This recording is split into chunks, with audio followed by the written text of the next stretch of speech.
been a while since I've done a video, so I thought I'd give an update on what I've been doing. For the last, I guess since July, I started working on this fence here. I've shown this before. It's kind of hard to give you an idea of how big it is, but it expands 7 acres around my property. So the goats can now fully free range.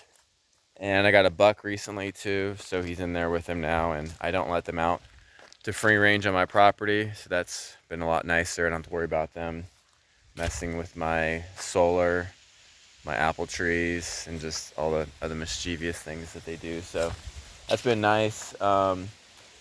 Latest little thing I've been doing, I'm all about completion, so I kind of want to fence in the rest of my property. So what I was going to do is right on this side, take that fence down, take it over to the border of my property, which I'll show you here soon, and then basically encompass the whole 10 acres.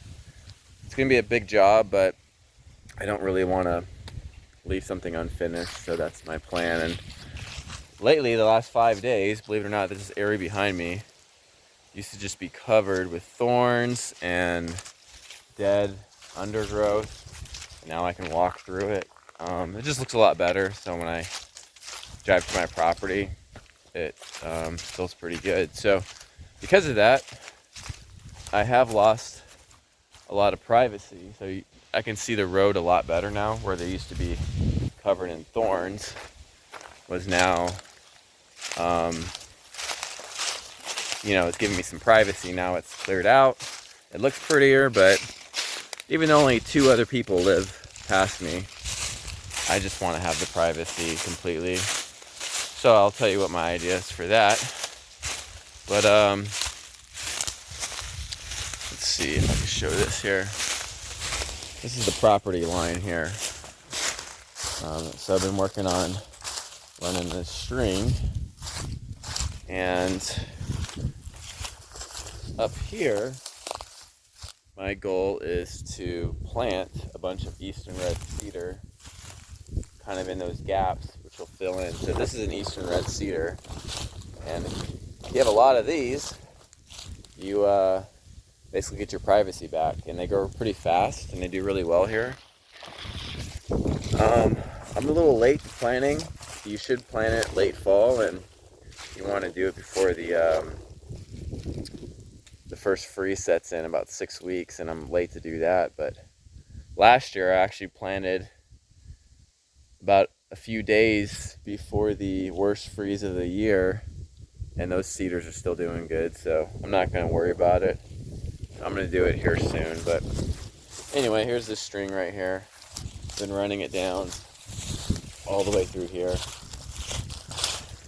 and this is what I was dealing with. This is my neighbor's side. You see all those thorns everywhere. It crawls up into the trees. So I've been pulling that out, and see how nice that looks now. So I've been pulling that out, burning it, and I just wanted to get an idea where my property is, even though this line is not completely accurate yet because I haven't run it all the way down.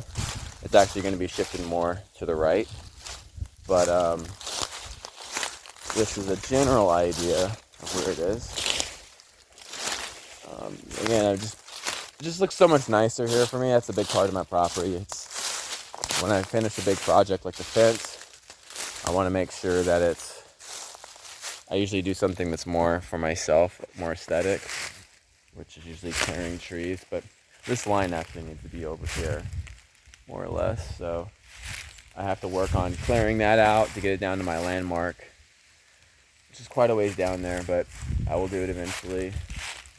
Yeah, you can see it just going through the woods.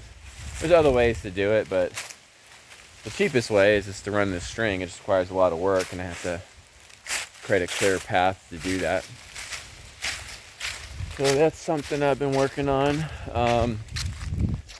But actually, before I do that, I'm actually my lawnmower, my tractor, and my side-by-side up there, I'm gonna work on building a carport for them, which that's going to be right over here. I gotta have a general layout. I'm gonna try to use this stuff just because it's free. It's been given to me. So I'm just still kind of game planning how I'm gonna use these 1.5 inch square tubes to put my roof on and all that. So that I want to take care of next, just because I have, there's a lot of money in those vehicles, and I want to make sure I protect them from the elements of the rain. So I'll do that, which is also why I kind of built this more protection enclosure for my well pump, my smoker. I've been smoking a lot. Smoked the other day. I did more of that goat that I slaughtered not that long ago. I eat it, give some to the dogs. I give some to the chickens when we're all done with it, whatever scraps are left. But let's see if I can show you. So these are Eastern Red Cedar. They kind of just grow randomly. So this is the perfect one to get, because in the summer, this doesn't get any sun. And it's a good height. So and these things will never amount to much. So what I was going to do at the new moon, which is about 2 weeks from now, this is a really good one. I'm going to dig these things up. And they say the best time of year to transplant a cedar tree, or pretty much any tree, is during a new moon. So I'm chancing having it get colder and by waiting. But like I said, last year I transplanted 2 at my mother-in-law's from here to there. Right before it was like got down to 0. And those things are still doing real well, and they're growing, and they look really good. So I think it's more important to do it around the right time of the moon. See, when the moon is a new moon, all the sap, well, it's actually, I don't know the science behind it. I know for the last waning or quarter moon is the best time to cut down wood, because the sap is down into the roots. It'll be drier wood. I don't know exactly the mechanics of it around the new moon, but new beginnings, kind of how our Heavenly Father has our creation, where you go with His creation and things tend to work a lot better. So if you can do something new, plant a garden, move a tree, do it around the new moon. It has the better chance to survive. If you're in a drought, they say you plant around the full moon, because I guess it's gonna have more moisture already in it. But all right, my buck, he's not around here right now. He's a turd though. I was just in there just earlier, just giving him some salt for minerals, and he bucked me. So now when I go in there, I have to carry this stick. I just go in guns blazing if he comes at me, because he's way more familiar with humans, and he likes to buck us, me particularly. So I don't really deal with that. But I was hoping to show them to you. But they're out free ranging. Okay, I guess I can't show you this. This is their area. Let's see.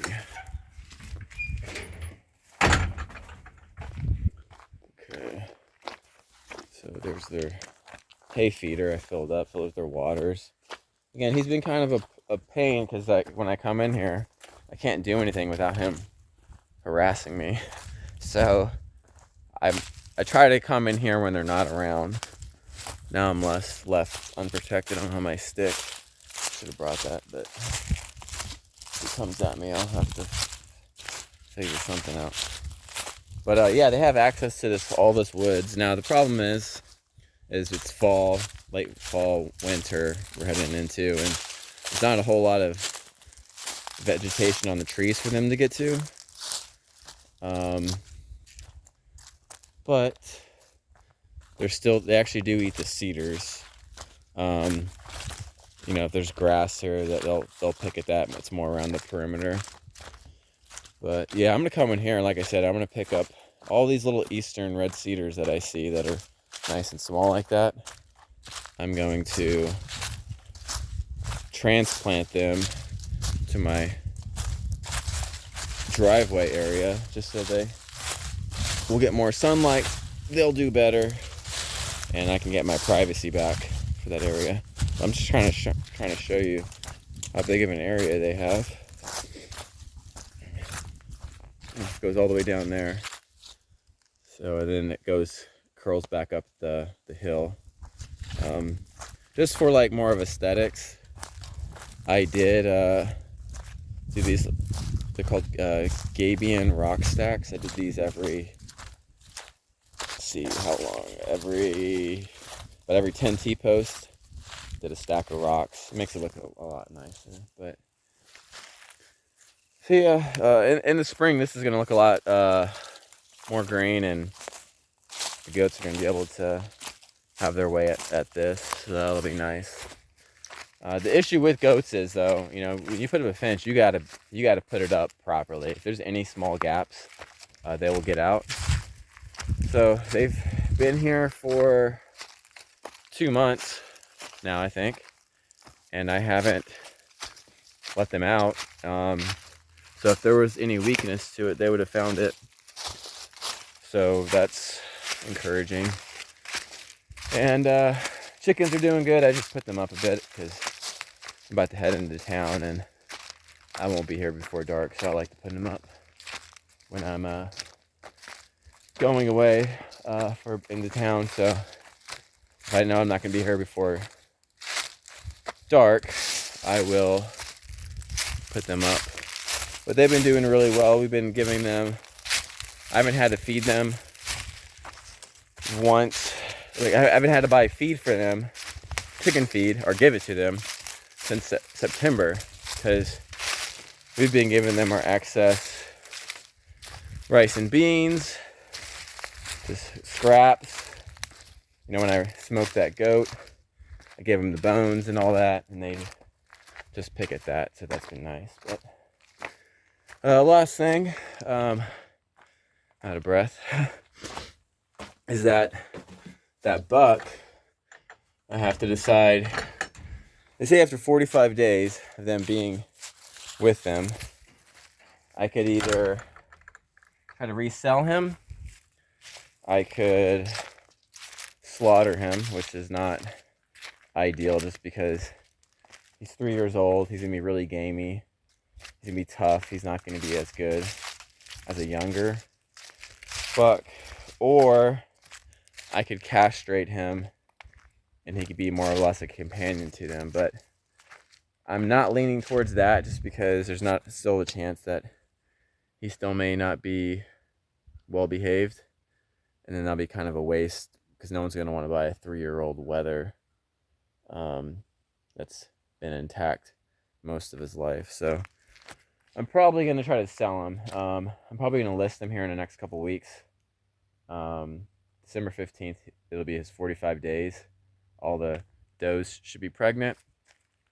So, but if I list in December, maybe I'll get some interest. And again, I don't have to wait exactly 45 days, but just enough to know that most of them should be pregnant. And if they are, then I will then I'll try to get rid of them. So that's it. Yeah, a lot going on.